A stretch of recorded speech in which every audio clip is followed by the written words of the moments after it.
तो उनका दुख नहीं दूर होता है, लेकिन जब ये प्रार्थना करते हैं तो उनका दुख दूर होता है। प्रियंका ने हमारी टीम को काफी समझाने की कोशिश की कि वो जो कर रही है वो सही है, लेकिन उसकी बातें और उसके दावे तर्क की कसौटी पर खरे नहीं उतर रहे थे।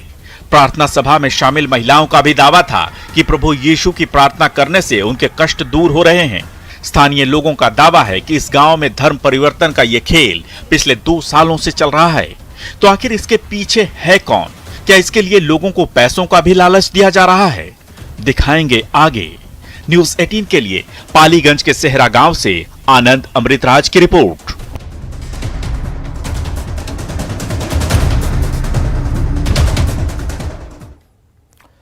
और अभी भी हमारा कैमरा पालीगंज सेहरा गांव के पास ही था। हिंदुओं को ईसाई बनाया जा रहा है। पड़ताल के दौरान हमें ईसाई धर्म के प्रचार और धर्मांतरण से जुड़े कई ऐसे सबूत मिले जो धर्म परिवर्तन के आरोपों को मजबूत करते हैं।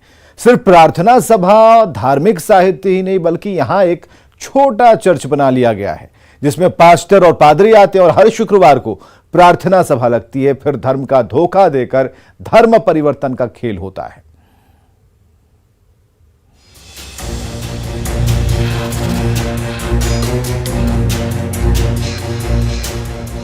पालीगंज के सेहरा गांव में पड़ताल के दौरान हमें पता चला कि बड़े पैमाने पर धर्म परिवर्तन का खेल चल रहा है। इस दौरान हमें कुंदन कुमार गांधी नाम के शख्स से मुलाकात हुई। उन्होंने हमें बताया कि वो भी धर्म के इन धंधेबाजों का शिकार हो चुके थे, लेकिन वक्त रहते वो इस खेल को समझ गए। तो हमारे गांव में यहाँ पे जो महिलाओं का प्रार्थना चल रहा है, यहाँ पे किस लिए चल रहा है? यहाँ इसलिए चल रहा है कि इन लोग को अंधविश्वास में डाला गया है कि तुम फला बीमारी से ग्रसित हो, तुम फला बीमारी से ग्रसित हो, यहाँ प्रार्थना करोगे तो ठीक हो जाएगा, यीशु मसीह का प्रार्थना करोगे तो ठीक हो जाएगा। उसके बाद जो है ये इन लोग का अंधविश्वास में डालकर यहाँ ईसाई बनाया जा रहा है। सब लोग को लोभ लालच देकर अंधविश्वास में डालकर, अगर यीशु मसीह में इतना ये रहता, ऐसा रहता, ताकत रहता, तो लोग दीघा में, कुर्जी में बड़े बड़े अस्पताल क्यों खोले हुए? ठीक है, ये ग्रसित हमें भी ईसाई बनाया जा रहा था। इस घटना से ग्रस्त हूँ। मुझे कमेश्वर साहब एक हैं, मेरे ही समाज से पहले तेली साहब में आते थे, पहले हिंदू समाज था, अब ईसाई बन गए हैं। वो हमें कन्वेंस किए। हमें भी गाय का तबीयत खराब हो गया था, तो उन्होंने बोले कि गाय का तबीयत खराब है तो तुम आओ मेरे घर पे प्रार्थना करोगे तो ठीक हो जाएगा। हम भी 1-2 बार उनके पास गए तो लोभ लालच भी दिया गया, तुम अपनी वाइफ को बुला करके लाओ, 10,000 का मंथली मिलेगा यहाँ पे, इसमें शामिल करो। इस तरह से जो है से लोभ लालच और बहला फुसलाकर अंधविश्वास में डालकर ईसाई बनाने का हमें भी प्रयास किया गया था। कुंदन की बातों पर यकीन नहीं करने का हमें कोई कारण नजर नहीं आया, क्योंकि गांव के कई दूसरे लोग भी यही कह रहे हैं। यहाँ ईसाई मिशनरी से जुड़ी किताबें और साहित्य भी लोगों को बांटे जा रहे हैं। इस किताब में साफ साफ लिखा है कि ईसाई धर्म क्यों नहीं अपनाएं। तो हमारे हाथ में एक किताब है, मैं ईसाई क्यों नहीं, और इस तरीके से जो छोटे छोटे बुक जैसा बनाया हुआ है, और इस तरीके से ये किताबों को यहाँ से बांटा गया है, और इसमें लिखा हुआ है मैं ईसाई क्यों नहीं, और कई तरह की बातें इसमें लिखी हुई हैं, और ये सब प्रार्थना लोगों को करवाया जाता है, और इसमें जो भी लिखी हुई बातें हैं वो यहाँ के जो लोग हैं उन्हें दिया जाता है। तो इस तरीके से किताब इस इलाके में बांटा गया है। कुंदन भी झांसे में आकर धर्म बदलने चले थे। कई बार प्रार्थना सभा में भी शामिल हुए। हमारे कहने पर वो हमें पास के ही बौवा गांव ले गए, जहां एक छोटे चर्च का निर्माण कराया जा रहा है। शुक्रवार को इस चर्च में प्रार्थना सभा होती है। धर्मांतरण कराने वाले लोग पैसों का भी लालच देते हैं और धर्म परिवर्तन करने वालों के घर से हिंदू देवी देवताओं की मूर्तियां तक बाहर फेंकवा देते हैं। सेहरा गांव में प्रार्थना की हमने तस्वीर देखी, और उसके बाद हमें जानकारी मिली थी कि गांव के कुछ दूर पे एक चर्च का निर्माण हो रहा है, जहां पे लोग, अभी चर्च बन के तैयार नहीं हुआ, लेकिन वहां पे भी कई लोग शुक्रवार को और रविवार को प्रार्थना करने आते हैं। हम उस जगह पे पहुंच गए हैं और इस वक्त हम आपको तस्वीर दिखा रहे हैं। एक छोटे से झोपड़ी नुमा मकान है, लेकिन यहाँ पे आप क्रॉस का ये चर्च बनाया जा रहा है सर। इसमें प्रार्थना होता है यीशु मसीह का। अच्छा। यहाँ पे जो सर हम भी 15-20 दिन यहाँ पे प्रार्थना करने आए थे। हमें गाय का तबीयत खराब हो गया था, तो लालगंज सेहरा के कामेश्वर साहब हैं, उन्होंने बोले कि इसमें प्रार्थना करोगे तो ठीक हो जाएगा। तो आप जब यहाँ पे प्रार्थना करने आए थे तो कितने लोग यहाँ पे प्रार्थना करने पहुंचते हैं? यहाँ पे लगभग 300-400 के लमसम में जो है से यहाँ पे महिला पुरुष दोनों मिला करके यहाँ प्रार्थना करते हैं। प्रार्थना कौन करवाता है? प्रार्थना सर बादल पादरी एक हैं, वही प्रार्थना करवाते हैं। वो ईसाई हैं, सबको धर्मांतरण करते हैं लोभ लालच दे करके और अंधविश्वास में डाल करके जो है से ईसाई बनाते हैं। क्या प्रलोभन देते हैं वो? प्रलोभन ये देते हैं कि तुम इसमें जुड़ो, शुरू में 3,000 रुपया दिया जाता है, जुड़ने के बाद 3,000 रुपया दिया जाता है। उसके बाद जो भी बीमारी से ग्रसित है उसको अंधविश्वास में डालकर प्रार्थना करवाते हैं।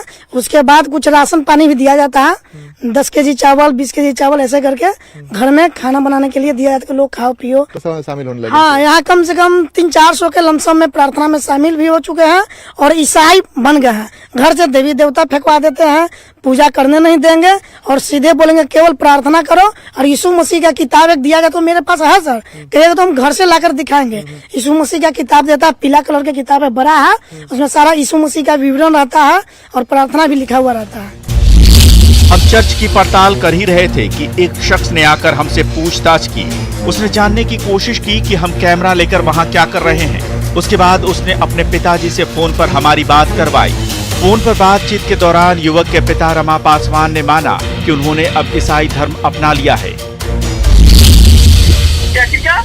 आप लोग भी ईसाई धर्म अपना लिए हैं? सारे धर्म नहीं अपनाया, बड़ा प्रभु को मानते हैं। अच्छा, यीशु मसीह को मानते हैं? हाँ। अच्छा, तो क्या क्यों, मतलब कोई आप लोगों को बोला कि अपने मन से? नहीं, अपने मन से। मेरा पिताजी को तोड़ का बीमारी था। हाँ। ठीक है। हाँ। तो उनको हमने बहुत अपना सारा शेष बंदिश रख के भी इलाज कराया, हाँ। सेवा जैसी सब किया। हाँ। पर हमारा कोई सुनवाई नहीं हुआ। अच्छा। तो हम लोगों ने किसी ने बताया कि वहाँ प्रार्थना होता है। हाँ। हम गए वहाँ पर लेके। हाँ। तो उनका आँख से भी आंसू निकलता था। हाँ। और नाखून में भी ब्लड आता था, पूरा होता था। अच्छा, और प्रार्थना के बाद सब ठीक हो गया? हाँ, प्रार्थना कराने के बाद में उन्होंने ठीक हो गया। हाँ। तो हमारे पिताजी ने खुश होकर एक कट्टा जमीन जान दे दी है। अच्छा। कि आप जाइए और इसका भवन बनाइए। हाँ। और हमारे जैसे कोरिया के लिए और हमारे जैसे बीमार के लिए यहाँ प्रार्थना कीजिए। अच्छा, तो अब आप लोग ईसा मसीह को मानते हैं? हाँ, हम लोग ईसा मसीह को मानते हैं। और हिंदू भगवान को नहीं? इस बातचीत के बाद ये साफ हो गया कि धर्म परिवर्तन के इस खेल के पीछे क्या चल रहा है। तस्वीर पूरी तरह साफ होने लगी। रमा पासवान के बेटे चंदन पासवान ने भी माना कि उसने और उसके पूरे परिवार ने हिंदू धर्म छोड़कर ईसाई धर्म अपना लिया है। अच्छा, यहाँ पे क्या होता है? यहाँ पे जो पास्टर सर आते हैं वो करते हैं। हम तो कभी कल आते हैं, पढ़ाई पढ़े चले जाते हैं, तो कभी कल पादरी हैं? हाँ, तो कभी कल आते हैं। क्या नाम उनका? रामा पासवान। नहीं, जो पादरी हैं वो क्या नाम है? कुछ रामशीष। अच्छा, तो वो पादरी बनते हैं और यहाँ पे उसके बाद फिर सब लोग का प्रार्थना करवाते हैं। तो अब आप लोग भी ईसाई धर्म में चले गए? पूरा फैमिली ईसाई धर्म हो गया। तो हिंदू धर्म क्यों छोड़ दिया आपने? न हमको माँ डेड करी बीमारी से, तो न हुआ। माँ बड़ा पापा के डेड हुई, तो बाबा का हो गया सही से। तो बड़का पापा रहते थे तो वहीं गए, तो सुने तो वहीं गए तो निमन हो गया। तो बाबा खुशी में 1 कट्ठा जमीन दान दे दिए। यानी साफ है कि इस चर्चनुमा घर में धर्म परिवर्तन का खेल चल रहा है। पैसों का लालच देकर और अंधविश्वास के झांसे में लेकर लोगों को बड़ी तेजी से ईसाई बनाया जा रहा है। झांसे में आकर सिर्फ इस गांव के ही नहीं बल्कि आसपास के कुछ और गांवों के लोगों ने भी ईसाई धर्म अपना लिया है। तो सबूत ढेर सारे हैं और